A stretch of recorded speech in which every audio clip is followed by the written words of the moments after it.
Hi friends, welcome to my channel. ಇವತ್ತು ಹಾಗಲಕಾಯಿಂದ ಗೊಜ್ಜು ಮಾಡೋದು ಹೆಂಗೆ ಅಂತ ತೋರಿಸ್ತೀನಿ ಬನ್ನಿ. ಸೂಪರ್ ಆಗಿರುತ್ತೆ, ಟೇಸ್ಟಿ ಆಗಿರುತ್ತೆ. ಬನ್ನಿ ಹೆಂಗೆ ಮಾಡೋದು ಅಂತ ನೋಡೋಣ ಬನ್ನಿ. ಬೇಕಾಗೋ ಪದಾರ್ಥಗಳು: 3 ಹಾಗಲಕಾಯಿ ಸಣ್ಣಗೆ ಹಚ್ಚಿಟ್ಕೊಂಡಿದ್ದೀನಿ, ತೊಳೆದು ಕಟ್ ಮಾಡಿ ಇಟ್ಕೊಂಡಿದ್ದೀನಿ. 4 ಟೊಮೊಟೊ ಹಚ್ಚಿಟ್ಕೊಂಡಿದ್ದೀನಿ. 1-2 ದೊಡ್ಡ ಈರುಳ್ಳಿ ಹಚ್ಚಿಟ್ಕೊಂಡಿದ್ದೀನಿ. 4 ಹಸಿಮೆಣಸಿನ್ಕಾಯಿ, ಒಂದು ಅರ್ಧ ಬಟ್ಲಷ್ಟು ಹುಣಸೆಹಣ್ಣು ರಸ, ಸ್ವಲ್ಪ ಬೆಲ್ಲ ಪುಡಿ ಮಾಡಿ ಇಟ್ಕೊಂಡಿದ್ದೀನಿ, ಸ್ವಲ್ಪ ಕೊತ್ತಂಬರಿ ಸೊಪ್ಪು, ಸಾಂಬಾರು ಪುಡಿ 2 ಸ್ಪೂನು, ಧನಿಯಾ ಪುಡಿ 1 ಸ್ಪೂನು, ಸ್ವಲ್ಪ ಅರಿಶಿನ. ಬನ್ನಿ ಮಾಡೋದು ಹೆಂಗೆ ಅಂತ ನೋಡೋಣ. 5 ಸ್ಪೂನು ಎಣ್ಣೆ ಹಾಕ್ಕೊಂಡಿದ್ದೀನಿ. ಸಾಸಿವೆ, ಜೀರಿಗೆ,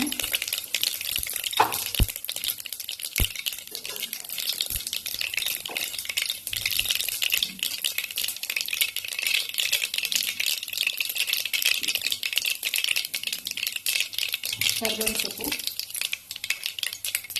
ಈರುಳ್ಳಿ ಹಾಕೋಣ.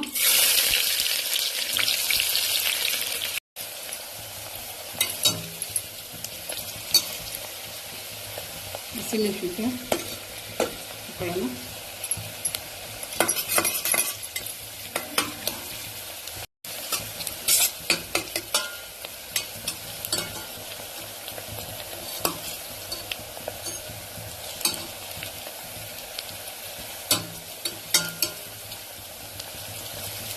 ಈರುಳ್ಳಿ ಸ್ವಲ್ಪ ಬೆಂದಿದೆ, ಟೊಮೊಟೊ ಹಾಕೋಣ.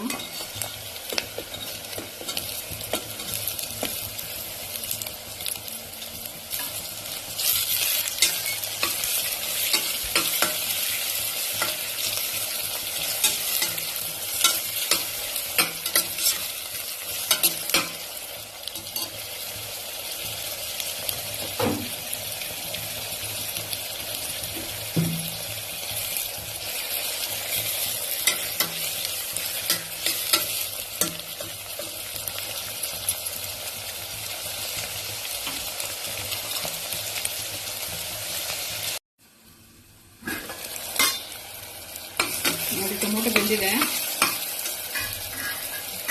ಹಾಗಲಕಾಯಿ ಕಟ್ ಮಾಡಿಟ್ಕೊಂಡು ಹಾಕೊಂಡ್ಬಿಡೋಣ.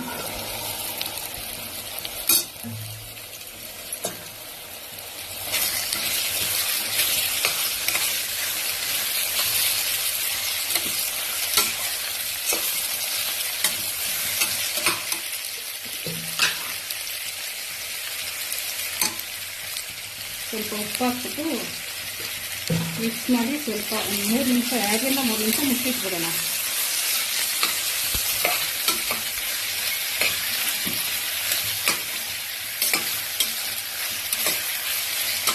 ಮೀಡಿಯಂ ಫ್ಲೇಮಲ್ಲಿ ಇಟ್ಕೊಂಡಿರಿ.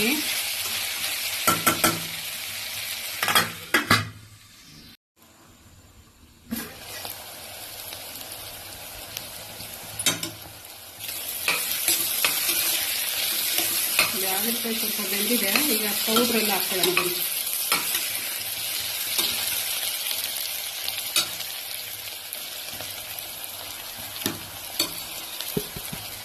ನೀವು ಬೇಕಿದ್ರೆ ಗರಂ ಮಸಾಲ ಪೌಡ್ರ್ ಹಾಕ್ಬೋದು, ಶುಂಠಿ ಬೆಳ್ಳುಳ್ಳಿ ಪೇಸ್ಟ್ ಬೇಕಾದ್ರೆ ಸ್ವಲ್ಪ ಹಾಕ್ಬೋದು, ಅದು ಇನ್ನೊಂದು ಥರ ಟೇಸ್ಟ್ ಕೊಡುತ್ತೆ.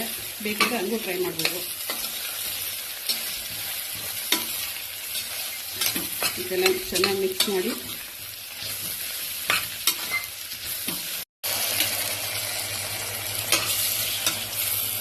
ಹುಣಸೆಹಣ್ಣು ರಸ ಹಾಕೋಣ.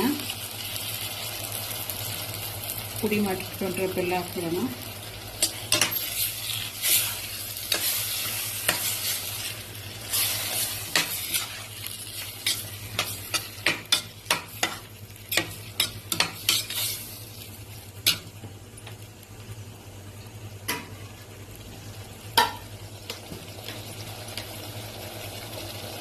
ಅವಾಗಲೇ ಸ್ವಲ್ಪ ಉಪ್ಪು ಹಾಕಿದ್ದೀವಿ. ಈಗ ರುಚಿಗೆ ತಕ್ಕಷ್ಟು ಇನ್ನು ಸ್ವಲ್ಪ ಉಪ್ಪು ಹಾಕಿದ್ರೆ ಆಯ್ತು.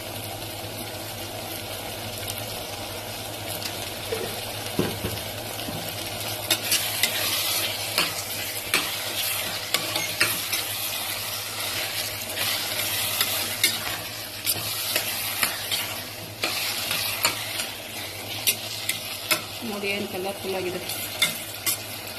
ಟೇಸ್ಟು ಹಂಗೆ ಇರುತ್ತೆ. 2 ನಿಮಿಷ ಬೇಯಲಿ. ಪೂರಿ ಮಾತ್ರ ಮೀಡಿಯಂ ಫ್ಲೇಮಲ್ಲಿ ಇಟ್ಕೋಬೇಕು, ಸೀದೋಗುತ್ತೆ ಅಂದರೆ.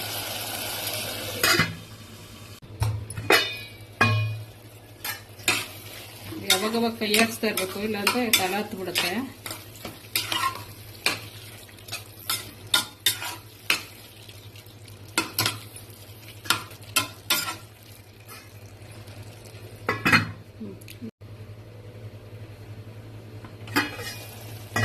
ನೋಡಿ ಹಿಂಗೆಲ್ಲ ಎಣ್ಣೆ ಬಿಟ್ಕೊಂಡಿದ್ರೆ ಆಯ್ತು ಅಂತ.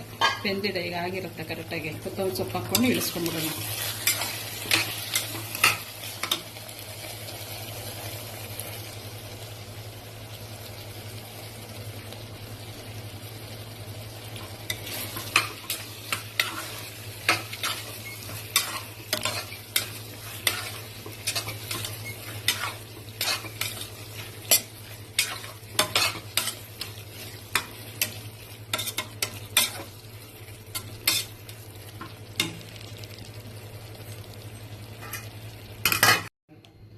ನೋಡಿದ್ರಲ್ಲ ಹೆಂಗೆ ಮಾಡೋದು ಅಂತ.